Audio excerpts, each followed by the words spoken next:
De saint François de Sales, traité de l'amour de Dieu, livre 12, chapitre 3, que pour avoir le désir de l'amour sacré, il faut retrancher les autres désirs. Pourquoi pensez-vous, Théotime, que les chiens, en la saison printanière, perdent plus souvent qu'en autre temps la trace et piste de la bête? C'est parce que, disent les chasseurs et les philosophes, que les herbes et fleurs sont alors en leur vigueur, si que la variété des odeurs qu'elles répandent étouffe tellement le sentiment des chiens qu'ils ne savent ni choisir ni suivre la senteur de la proie entre tant de diverses senteurs que la terre exhale. Certes, ces âmes qui foisonnent continuellement en désirs, desseins et projets ne désirent jamais comme il faut le saint amour céleste, ni ne peuvent bien sentir la trace amoureuse et piste du divin bien-aimé qui est comparé au chevreuil et petit faon de la biche. Cantique des Cantiques 2:9. Le lys n'a point de saison, mais fleurit tôt ou tard selon qu'on le plante plus ou moins avant en terre, car si on ne le pousse que 3 doigts en terre, il fleurira incontinent. Mais si on le pousse 6 ou 9 doigts, il fleurira aussi toujours plus tard à même proportion. Si le cœur qui prétend à l'amour divin est fort enfoncé dans les affaires terrestres et temporelles, il fleurira tard et difficilement. Mais s'il n'est dans le monde que justement autant que sa condition le requiert, vous le verrez bientôt fleurir en dilection et répandre son odeur agréable. Pour cela, les saints se retirèrent dans les solitudes, afin que, dépris des sollicitudes mondaines, ils vaquassent plus ardemment au céleste amour. Pour cela, l'épouse sacrée fermait l'un de ses yeux afin d'unir plus fortement sa vue en l'autre seul et viser plus justement par ce moyen, au milieu du cœur de son bien-aimé, qu'elle veut blesser d'amour.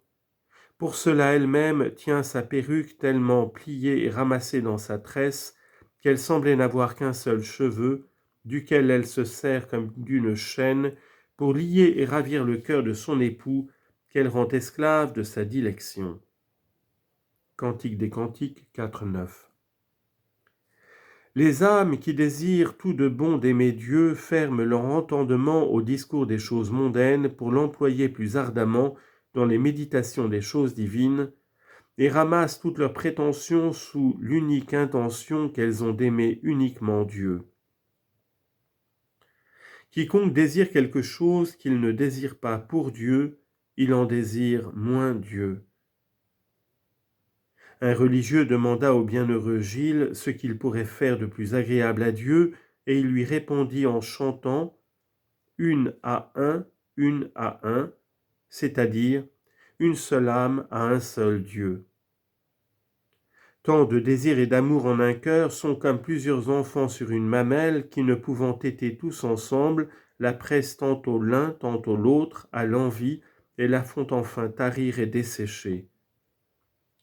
Qui prétend au divin amour doit soigneusement réserver son loisir, son esprit et ses affections pour cela. Chapitre 4. Que les occupations légitimes ne nous empêchent point de pratiquer le divin amour.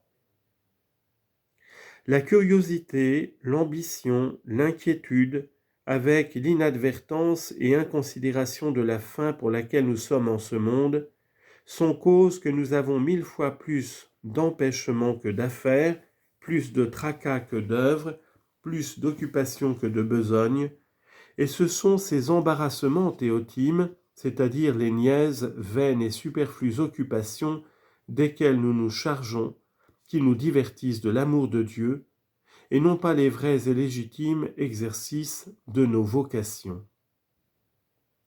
David et après lui Saint Louis, parmi tant de hasards, de travaux et d'affaires qu'ils eurent, soit en paix, soit en guerre, ne laissez pas de chanter en vérité « Que veut mon cœur sinon Dieu, de ce qu'au ciel on admire ?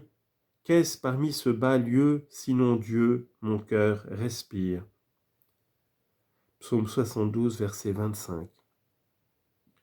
Saint Bernard ne perdait rien du progrès qu'il désirait faire en ce saint amour, quoiqu'il fût dans les cours et armées des grands princes où il s'employait à réduire les affaires d'État au service de la gloire de Dieu. Il changeait de lieu, mais il ne changeait point de cœur, ni son cœur d'amour, ni son amour d'objet. Et pour parler son propre langage, ces mutations se faisaient en lui, mais non pas de lui, puisque bien que ses occupations fussent fort différentes, il était indifférent à toutes occupations et différent de toute occupation, ne recevant pas la couleur des affaires et des conversations, comme le caméléon celle des lieux où il se trouve, mais demeurant toujours tout uni à Dieu, toujours blanc en pureté, toujours vermeil de charité, et toujours plein d'humilité. Je sais bien, Théotime, la vie des sages. Celui fuit la cour et quitte le palais, qui veut vivre dévot rarement dans les armées, on voit de piété les âmes animées, la foi, la sainteté sont filles de la paix.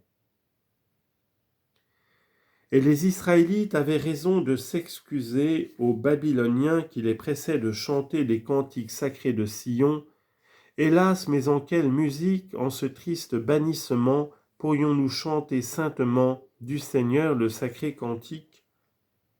Psaume 136, verset 6. Mais ne voyez-vous pas aussi que ces pauvres gens étaient non seulement parmi les Babyloniens, mais encore captifs des Babyloniens? Quiconque est esclave des faveurs de la cour, du succès du palais, de l'honneur de la guerre, ô Dieu s'en est fait, il ne saurait chanter le cantique de l'amour divin. Mais celui qui n'est en cour, en guerre, au palais que par devoir, Dieu l'assiste, et la douceur céleste lui sert d'épithème sur le cœur pour le préserver de la peste qui règne en ces lieux-là. Lorsque la peste affligea les Milanais, saint Charles ne fit jamais difficulté de hanter les maisons et toucher les personnes empestées. Mais Théotime, il les hantait aussi et touchait seulement, et justement, autant que la nécessité du service de Dieu le requérait, et pour rien il ne fut allé au danger, sans la vraie nécessité, de peur de commettre le péché de tenter Dieu. Ainsi ne fut-il atteint d'aucun mal, la divine providence conservant celui qui avait en elle une confiance si pure qu'elle n'était mêlée ni de timidité ni de témérité. Dieu a soin de même de ceux qui ne vont à la cour, au palais, à la guerre, sinon par la nécessité de leur devoir, et ne faut en cela ni être craintif que l'on abandonne les bonnes et justes affaires faute d'y aller, ni si outrecuidé et présomptueux que d'y aller ou demeurer sans l'expresse nécessité du devoir et des affaires. Chapitre 5. Exemple très amiable sur ce sujet. Dieu est innocent à l'innocent, bon au bon, cordial au cordial, tendre envers les tendres. Psaume 17, verset 26. Et son amour le porte quelquefois à faire des traits d'une sacrée et sainte mignardise pour les âmes qui, par une amoureuse pureté et simplicité, se rendent comme petits enfants auprès de lui. Un jour, sainte Françoise disait l'office de Notre-Dame, et comme il advient ordinairement que, s'il n'y a qu'une affaire en toute la journée, c'est autant de l'oraison que la presse en arrive, cette sainte dame fut appelée de la part de son mari pour un service domestique, et par 4 diverses fois, pensant reprendre le fil de son office, elle fut rappelée et contrainte de couper un même verset, jusqu'à ce que cette bénite affaire pour laquelle on avait si empressamment diverti sa prière, étant enfin achevée, revenant à son office, elle trouva ce verset, si souvent laissé par obéissance et si souvent recommencé par dévotion, tout écrit en beaux caractères d'or, que sa dévote compagne Madame Vanossi jura d'avoir vu écrit par le cher ange gardien de la sainte, à laquelle par après saint Paul aussi le révéla. Quelle suavité, Théotime, de cet époux céleste envers cette douce et fidèle amante! Mais vous voyez cependant que les occupations nécessaires à un chacun selon sa vocation ne diminuent point l'amour divin, mais l'accroissent et dorent, par manière de dire, l'ouvrage de la dévotion. Le rossignol n'aime pas moins sa mélodie quand il fait ses pauses que quand il chante. Le cœur dévot n'aime pas moins l'amour quand il se divertit par les nécessités extérieures que quand il prie.